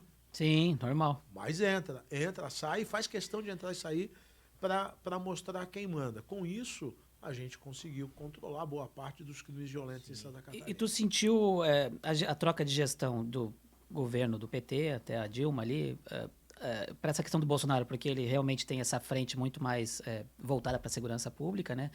Não sei se só em relação ao investimento mesmo, que ele disponibilizou mais dinheiro, mas também a abertura que ele dá por ele ter esse perfil também mais pro lado da polícia mesmo.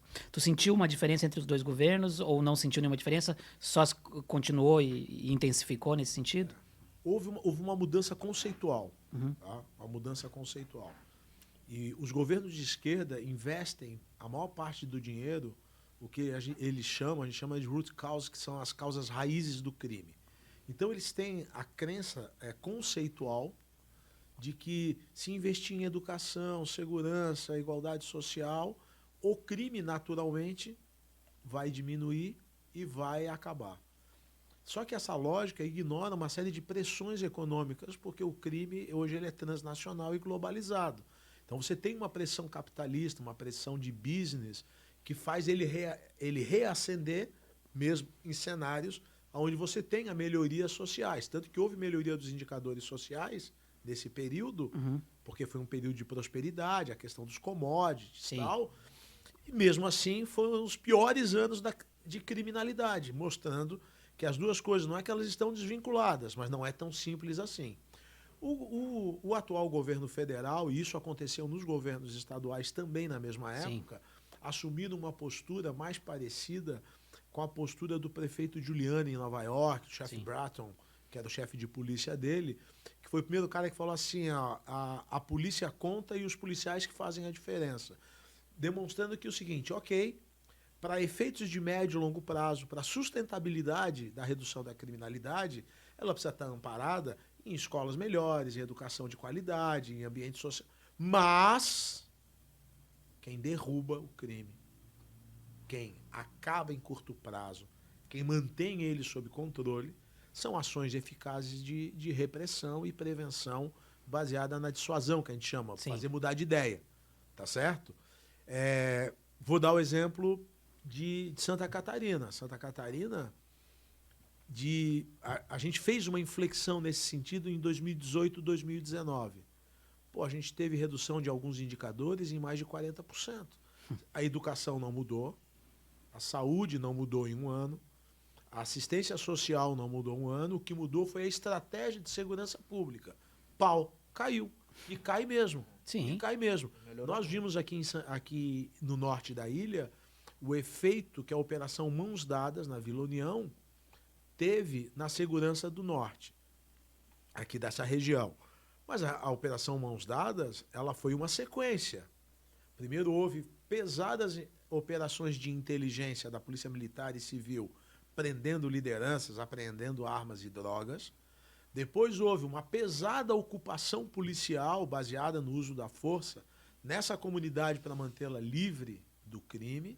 Depois entrou o Estado Social. Sim, inverteu um pouco a ordem até. E aí, ele consegue desdobrar. Claro que o preço da liberdade é a eterna vigilância. Tem que estar sempre de olho para ver se naquele continua. cenário para não deixar reocupar. Mas para você ter uma ideia, nós levamos naquela comunidade quase 5 meses para fazer a primeira reunião da Associação de Moradores. Claro, como é que vai ter associação de moradores para conversar com a polícia se todo mundo tinha medo de ser morto no dia seguinte? E aí o cara dizia assim, não, mas antes não tinha reclamação. Não tinha reclamação porque os traficantes não deixavam. Quem reclamasse morria. Então, essa questão da retomada do terreno, ela é extremamente importante. Por isso, aplicar dinheiro em inteligência. Sim. Preparação dos policiais, bons equipamentos, tecnologia e ações de melhoria da legislação e de maior parceria do judiciário são fundamentais. Eu falei uma frase, eu gosto de algumas frases, e uma vez falaram, isso, aquilo, que é muita repressão, porque eu tinha uma mão meio pesada no batalhão. Eu falei, olha, se me derem a opção, eu troco 20 fuzis por uma página de boas leis. Sim. Mas enquanto elas não chegam, alguém tem que proteger o cidadão comum. Alguém tem que proteger o cidadão desprotegido. Sim. Porque não se iludam, o crime ele não é libertador nem revolucionário, como um discurso ideológico tentou plantar. Sim. O crime é opressor, tirânico, cruel e injusto. Sim. E você acha assim que é possível mudar essa velocidade da justiça brasileira, cara? A gente vê hoje que o cara vai começar a ler o processo, o juiz vai demorar 6 meses para ler um processo. Lá nos Estados Unidos a gente vê que em 1 semana, 2 semanas o cara já está sendo até julgado. Vamos colocar estagiário para ler esses processos, fazer a coisa rodar, né? O que eu gosto de falar sobre esse assunto, primeiro, eu acredito que sim, que não só tem como ter melhoria, como já tem. Uhum. Né? Eu presenciei isso no período que eu fui comandante-geral, com uma parceria gigante com o Tribunal de Justiça, Dr. Rodrigo Colasso, né, com o Ministério Público, Dr. Comim, onde a gente criou uma série de mecanismos que nos auxiliaram. Vou dar dois exemplos. A reestruturação das varas do crime organizado, que o Dr. Colasso fez, e o fortalecimento dos juizados especiais criminais para os crimes de menor potencial ofensivo. Porque muitas vezes a gente pensa no crime mais grave, mas Sim. o que incomoda o cidadão de verdade no dia a dia é a porra do barulho do vizinho, é o furto de bujão de gás. Exatamente. As coisas E pequenas que coisas são muito maiores. Como você falou, Fluxo grande. putz, ninguém olhava direito. E aí foram duas ações bem interessantes. Só que assim, a mentalidade, o modelo da justiça brasileira, ele é totalmente diferente do modelo americano na filosofia.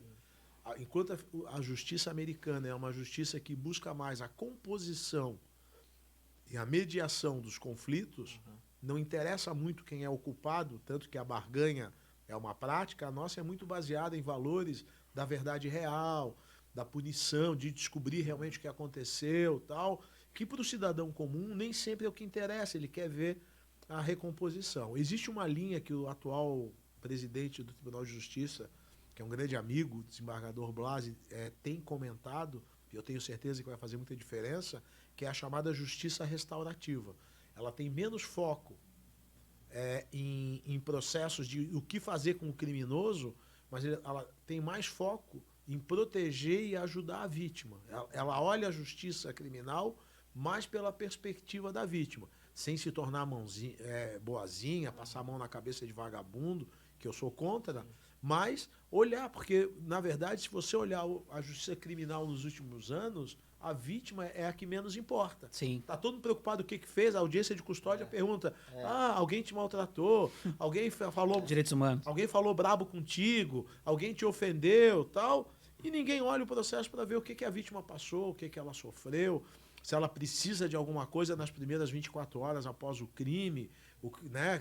Então você tem uma puta de uma estrutura para garantir o cara que foi preso e o cara que foi assaltado, né, passa a noite chorando junto com a família, assustado na frente de uma porta arrombada, sem saber se a casa dele ainda é um lugar seguro para ele criar os filhos, para ele dormir tranquilo. Então, eu creio que essa mudança que a gente já vê na justiça catarinense é uma mudança positiva. E como Santa Catarina, normalmente, em todas as áreas, é um exemplo para o resto do país, Sim. eu acho que nessa área a gente vai ser exemplo Santa Catarina também. Não tenho o que falar, né? E logo quando eu me mudei para cá, quando eu tinha uns 15 anos, eu percebi mesmo que aqui a segurança ela é muito boa, no sentido assim, geral. E você me falou que trabalhou no Mato Grosso do Sul, né? Fiz missão lá Fez só, missão né? lá. Cumpri missão lá. Lá meu pai tem um grande amigo que é o Carlinhos, da DOF, ele é delegado da DOF. Conheço a DOF. Polícia de operação lá. E lá ele também faz um trabalho muito legal nessa questão social e também de segurança pública, né? Eu quero perguntar para você outro assunto que seria relacionado. Tem alguns países, né, como tipo Estados Unidos, África do Sul, no Chile em algumas regiões, com relação ao álcool e até o cigarro, né? De o álcool não poder ser bebido em público ou a venda ser só em restaurantes, ou sabe? Eu acho que isso muda muito legal a cabeça da sociedade. Eu não sei se você já sabe disso que acontece em outros países, mas eu acho que o álcool é uma droga liberada aí muito de fácil acesso, né? Eu sei porque no Réveillon desse ano, minha irmã com os amiguinhos pequenininhos compraram e tomaram um corote daqueles. De comprar na praia, né? E elas têm 13 anos, ela tinha. Meu Deus. Eu acho esse tipo de É fácil comprar não hoje. só isso, né? Mas também até o cigarro eletrônico, né? Que hoje virou uma... Então, assim, eu acho que esse tipo de legislação ajuda muito, porque assim, eu vejo assim, o jovem vê os adultos beber, hoje não pode mais, mas em posto de gasolina, como antigamente, na rua, e vem sempre em situações com som, bebendo, curtindo, ou seja, aquela criança acaba achando aquilo uma coisa legal de se fazer. Olha só, eu gosto sempre de começar de uma premissa, né? Aham. Qual é a premissa? Drogas fazem mal. E o que a gente quer é que o menor número de pessoas consuma cada vez menos drogas. Aham. Concordam? Sim. Concordo. A discussão é o que faz, qual é o caminho para chegar nisso. Para ter o menor consumo, pelo menor número de pessoas, com o menor impacto. Drauzio Varela falou essa semana sobre isso aí. Aí, meu, Não sei se tu viu essa aí o que entrevista. acontece? Eu vou falar da minha experiência pessoal. Eu sou polícia desde 85. Sim. E eu vi essa política ir mudando em cima de umas mentiras, principalmente em relação às drogas ilícitas. Então dizia assim, vamos diminuir a punição do consumo de drogas, como hoje não é punido. Praticamente não. Não É é para punido. consumo, não é. Consumo não é. É. Continua sendo crime, mas é o único crime que não tem pena. Pelo contrário, é Sim. proibido prender. E aí, não, porque isso vai diminuir a estigmatização, aí as pessoas vão ter coragem de buscar ajuda quando tiverem problemas, tal. Vamos cuidar só do grande traficante e vamos... Resultado, desastroso. Desastroso. As drogas que antes eram algo praticamente inacessível se tornaram algo assim super à disposição, as drogas hoje ilícitas. Sim. O álcool tem o mesmo mecanismo. O álcool, do ponto de vista físico-químico, biológico, ele deveria viciar menos do que muitas drogas ilegais. Por que então tem mais viciados em álcool do que nas outras? Porque é socialmente aceita, economicamente acessível e geograficamente disponível. E aí, na dúvida, você vai usando.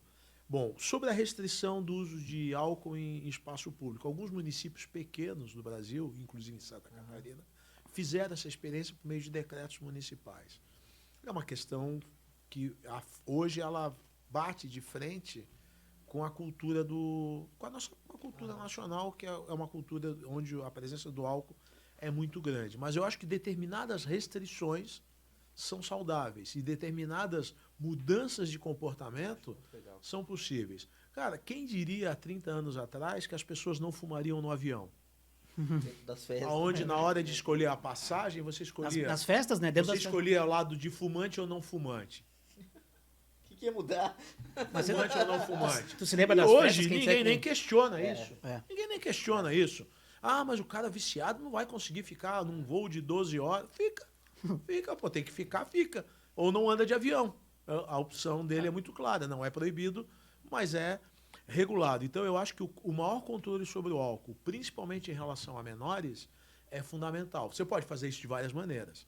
Bom, você pode aumentar a fiscalização sobre a venda de álcool para menores, que é uma questão forte, independente do ambiente, e que no Brasil não é muito levado a sério. Você até me chamou a atenção para algo que nós estamos devendo, iFood? como segurança pública. iFood, a gente consegue comprar. Qualquer pessoa. Como segurança qualquer- pública. Réveillon, esses vendedores Não, ambulantes, geral.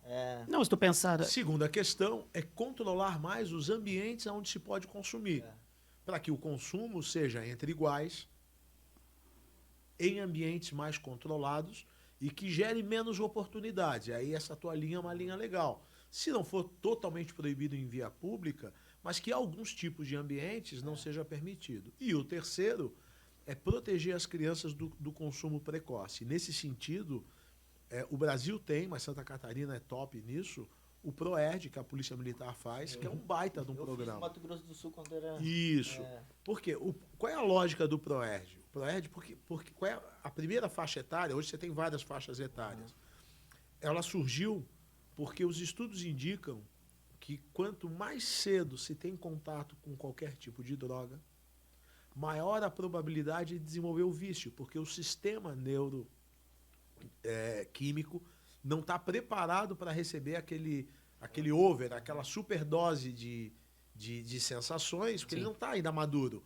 E aí isso deixa impressões tão fortes que isso aumenta a probabilidade. E o PROERD, o que ele tenta fazer é retardar esse contato até chegar num ponto em que o cara está maduro do ponto de vista biológico, de neuroquímica, para não consumir por vontade, por maturidade, ou, se consumir, não se tornar um usuário pesado. Então, investir em programas como esse é a terceira parte que eu acredito que é fundamental. Sim. E por último, eu acho que há um papel forte dos pais. Não, da Quantas nossa vezes- parte, sim, da quantas nossa, vezes- eu já até, a gente conversa com ela, assim, ó. Não, eu digo assim- nem esse exemplo. Não, mas eu tô te falando O que eu te digo assim, eu ó. falo, eu converso. Quantas vezes você encontrou assim um colega fim de semana Não. e o cara assim, ó, eu vou sair mais cedo, que eu tenho que passar no supermercado, que eu preciso comprar umas cervejinhas, que o meu filho, que é adolescente, vai fazer hoje o esquenta lá em casa. Sim. E você compra cerveja pro teu filho de 16, de 14, de 15 anos, tomar com os amigos e dizer assim, não, eu prefiro que beba aqui em casa, pelo menos está debaixo da minha vista. Na verdade, você está criando um ambiente propício para ele antecipar essa experiência de consumo de álcool. Né? E que os estudos indicam que é extremamente perigoso, porque ele não está ainda com os sistemas dele preparados para fazer isso. Então, eu acho que tem vários caminhos, mas essas duas questões que você chamou a atenção, eu acho que são importantes. Regular melhor no espaço público e aumentar a fiscalização sobre a venda e consumo por menores. E como cresceu também a questão do cigarro eletrônico, cara. Uhum. Eu tava viajando agora há pouco tempo para fora e eu vi que lá na Europa eles vendem o líquido e a nicotina separada. E a nicotina são taxas diferentes, impostos diferentes, e lá só chega a 20 miligramas de nicotina. E aqui no Brasil a gente vê situações de vender com 40, 50, 60, 70% de nicotina. É porque como já não é nem Sem regulado, né? regulamentação, É porque né? como já não é regulado, Sem- já é... Acaba sendo uma coisa mais ainda... Mas ele está proibido, né? E Teve uma blitz grande. o narguilé é proibido comercializar o uso. Aham. E, inclusive, há um esforço coordenado pelo Ministério Público, que já desencadeou 1 ou 2 grandes operações de nível estadual de repressão. E nós, na fiscalização da Prefeitura, temos tido olhar para isso, tanto da SUSP, como do PROCON, como da Vigilância Sanitária, para aprender Na os saúde, que né? Eu estão expostos à tenho minha venda. psicóloga que ela é também do... Mas é curioso porque assim, a gente sabe que é proibido, né? E a gente sabe o quanto não é regulado e o quanto ruim faz, mas assim mesmo, tenho certeza que qualquer um de nós consegue comprar em 15 minutos. É verdade. Apesar É a de... questão da precificação do risco e a aceitação social que Não, prejudica a fiscalização. Falando nisso, recebemos uma pergunta, não vou dizer que foi da Thaís dessa vez, eu queria saber muito a questão do porte de arma, que é se tu é a favor ou contra do cidadão de bem ou não de bem, né? Que na verdade a intenção a gente vai saber só depois. Como é que é essa a tua visão em relação a isso? Não, eu sou a favor da venda de armas, né? Do direito ao uso de utilizar a arma pelo cidadão comum. Sim. Né? Eu uso três eixos de discussão. Primeiro, um filosófico. Até onde vai o direito do Estado de te privar dos meios de algo tão fundamental como a tua capacidade de se defender? Até onde vai, dentro do contrato social, do acordo que rege a Carta Magna, que é a Constituição, mas aqueles acordos de direitos, onde a gente entrega direitos para o Estado, o direito de cercear de algo tão fundamental. Eu sou suspeito, porque por ser policial, Sim. eu ando armado desde os 18 anos, né? Desde que eu entrei para a polícia. Mas eu vejo situações que eu vivi, e onde o fato de estar armado foi fundamental para minha segurança e segurança da minha família, mesmo sem usar. Mas Sim. o simples fato de ter influenciou a maneira como eu me comportei. Sim. E permitiu que a gente saísse de situações complicadas bem. E isso eu acho que é um direito. Sim. Bom, isso vai para o segundo eixo. Usar armas aumenta a segurança das pessoas, dependendo do treinamento, das regras do contexto, sim. Claro, se você sair distribuindo arma, qualquer maluco que compra a arma, bota na cintura e sai sem nenhuma formação, é óbvio que ele provavelmente vai provocar mais perigo do que benefício. Mas não é o que acontece no Brasil. A arma, para ser comprada legalmente... Os critérios não são tão simples. Tem um monte de critérios, tem um monte de triagem, enfim. Então, principalmente nas situações domésticas, em casa, a entrada de ladrões, carro, o uso da arma tem se mostrado bem efetivo na autodefesa.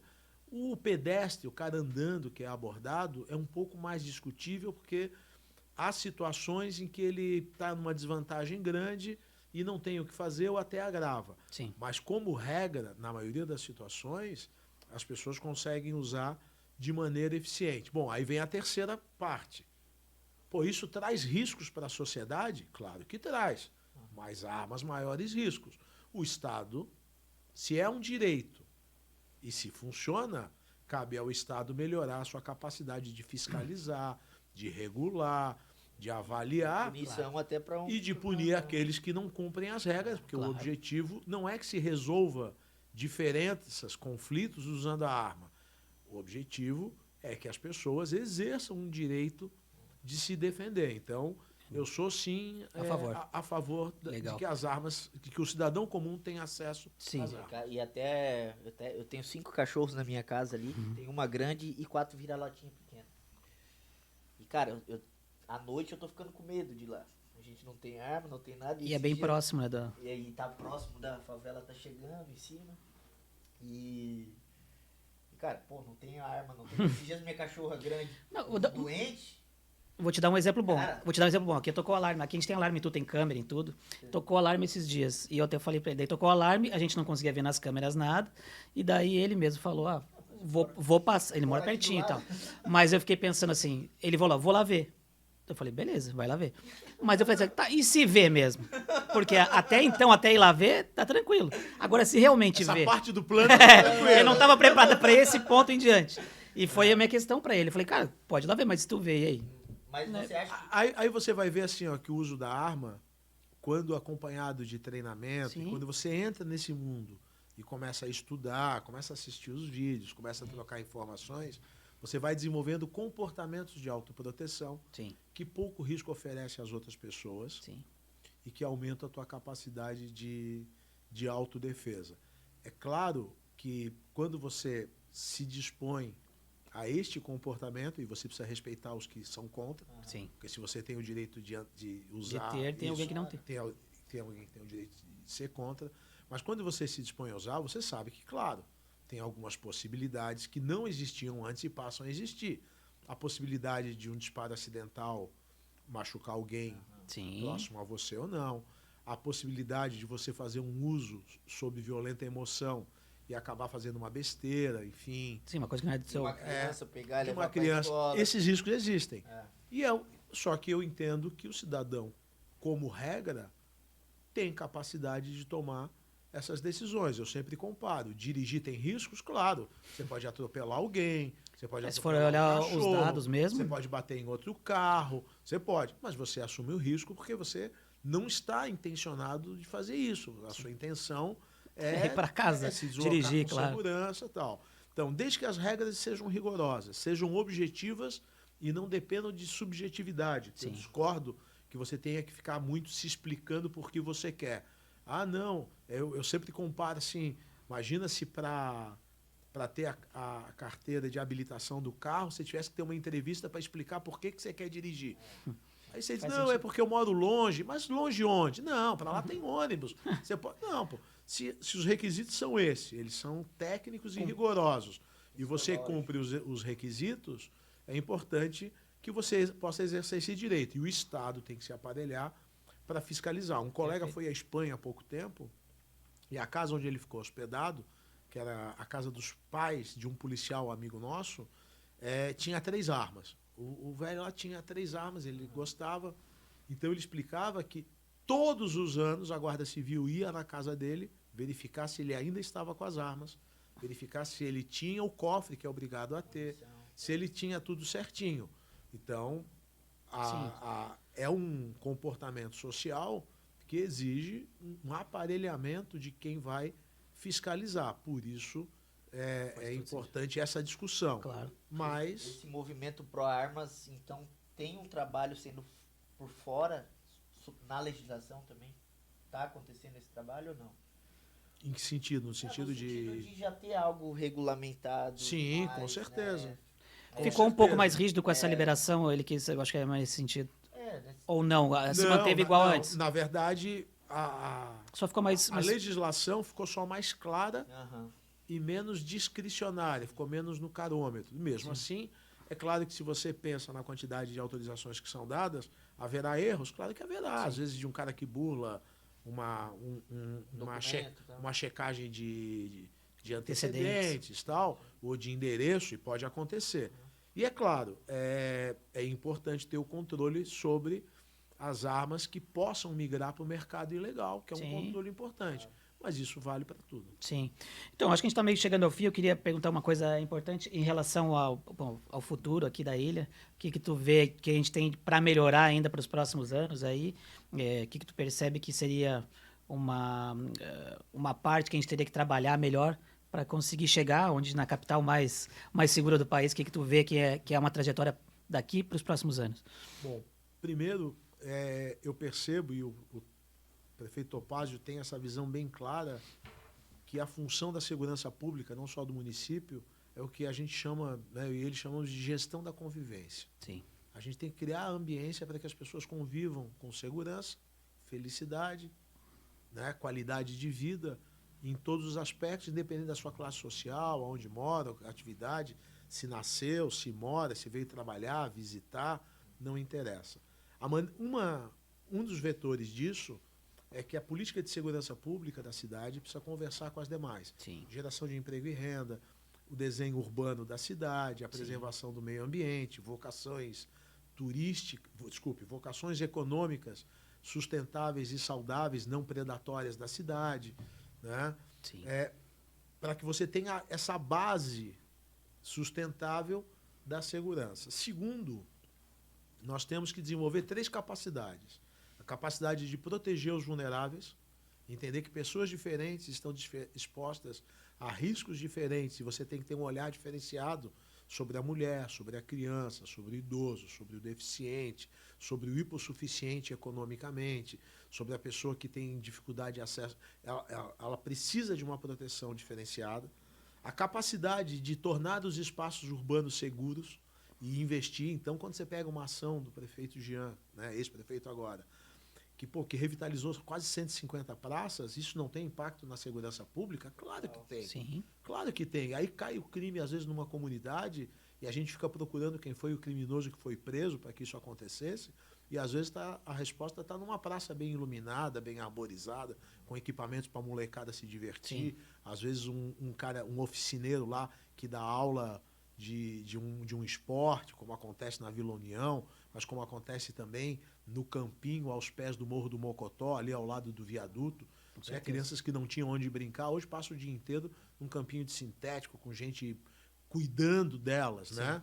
E o terceiro, aplicar a lei com eficiência. Nesse sentido, para a gente terminar, há algumas coisas que precisam de investimento e estão no nosso radar. Primeiro, a gente precisa aumentar a cobertura de controle eletrônico da cidade. As câmeras, mais inteligentes, com um posicionamento que gere o que a gente está chamando de cercamento digital da cidade. Nós estamos trabalhando nesse projeto.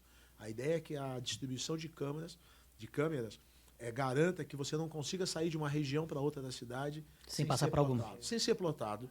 E que você possa ser socorrido se você é do bem, que você possa ser abordado e preso se você é do mal, mas que as pessoas se beneficiem disso. Segundo, nós precisamos melhorar o controle sobre as atividades ilegais não criminosas. O ambulante, o uso inadequado do espaço público por pessoas em situação de rua, as pequenas infrações de publicidade, de uso do espaço público com desvio de finalidade, para que as pessoas percebam melhor a ordem e isso mude o comportamento das pessoas. Quarto, a gente precisa de uma plataforma de governança e nós estamos construindo isso com o BID. Florianópolis é o projeto piloto para a América Latina e Caribe, uma plataforma digital que integre as políticas de segurança pública com as de saúde, educação, assistência social e urbanismo. Então, a gente vai conseguir chegar com essa plataforma, ela já está quase 1/3 desenvolvida. Assim, olha só, uma região tem um problema de violência contra mulheres jovens pelo companheiro. Aí, a literatura diz que pode ter 10 causas para isso. Uma delas, por exemplo, a gravidez precoce, com relacionamentos precoces e imaturos. Aí você vai lá na saúde, na educação e mapeia se os indicadores confirmam isso. E aí você vai lá no posto de saúde e realmente lá no pré-natal, você indica uma idade baixa das meninas engravidando. Aí você vai lá na Ciência Social e vê que essas meninas estão no cadastro único. Ela, companheira, não tem meios de sustento, não tem. Você vai na educação e vê que essa menina saiu cedo da escola porque teve que criar um moleque. Aí a gente vai conseguir cruzar essas informações. E aí o seguinte, a segurança pública bate rápido, duro, sem dó nem piedade nos ladrões. Mas não resolveu isso. Não, que é bom, que é importante. Sim. Porque você não pode esperar 6 anos para acabar com o roubo no teu bairro. Sim. 10 anos. Mas vem junto as outras políticas que a longo prazo fazendo rescaldo com as ações que vão garantindo que cada vez menos o fenômeno chegue na ponta. E então você precisa bater cada vez menos, você precisa interferir cada vez menos, com menos energia. E aí você vai construir uma cidade boa de se viver, que é o que o Topázio tem falado o tempo todo e que eu acho muito legal. Eu acho legal quando alguém consegue sintetizar numa expressão simples uma filosofia gigante. E quando fala assim, ó, nós vamos construir, nós vamos fazer uma cidade, nós juntos vamos fazer uma cidade boa de se viver. Isso resume tudo. Como eu acho que nesse contexto, qual é o nosso papel? O papel é a segurança, porque onde não há segurança, não há felicidade. Tá certo? Perfeito. Tem que ter peito, né? Tem que bater. O Topázio bate no peito para falar que vai fazer, você bate no peito e com firmeza que faz e vai acontecer. Eu acho que a gente precisa cada vez mais, cara, eu vou terminar a minha fala, líderes que assumam responsabilidade. Exato. Que parem de dar explicação. Ficar empurrando para um, para outro. Si. Nem tudo vai dar certo. É? Nem tudo vai acontecer. Mas o cara tem que dizer, é minha responsabilidade e eu sei onde está indo bem, onde está indo mal. Eu tenho um plano. Se vocês acreditarem em mim, vem comigo, se não me trocam. Mas o importante é que tenha um plano. Tem uma frase que eu usei muito tempo na minha carreira, que vem da Marinha. E um cara um dia falou isso para mim, quando eu dei umas explicações sobre algo que ia mal, e ele falou, aprende com a Marinha Inglesa. Ninguém está interessado nas tempestades que você enfrenta. Todos só querem saber se você trouxe o navio em segurança para o porto. Perfeito. É isso que interessa, tá certo? Então, perfeito. Dizia ele, se não houver vento, reme. Excelente. Então eu queria pedir para te deixar tuas redes sociais. Eu já acompanho bastante tempo, gosto muito, porque a gente tem um pouco acesso a esse tipo de conteúdo. Não sei por que tu tomou essa frente. Eu acho excelente a gente ter essa aproximação através da rede social. Queria que tu passasse as redes sociais para a galera te seguir. Então, no Instagram é o Comandante Araújo Gomes, Comandante Araújo Gomes, e essa é a minha principal rede. É por ela que eu converso já há muitos anos, quando não era moda ainda. Sim, concordo. É por isso que eu acho legal, porque já te acompanho há bastante tempo. Eu converso com a população e a população conversa comigo numa relação que é uma relação extraordinária. Sim. Né? Entre protetor e protegidos, mas entre cúmplices. Sim. Em tornar a cidade melhor. Perfeito. Eu queria agradecer. Obrigado, de verdade. De coração, foi um prazer. É uma área que a gente desconhece, foi até um estudo para a gente poder até formular as perguntas para ti, porque que legal. É uma novidade. Então, um grande prazer te receber. E em breve aí, gente, está no ar esse episódio com o Araújo Gomes aí.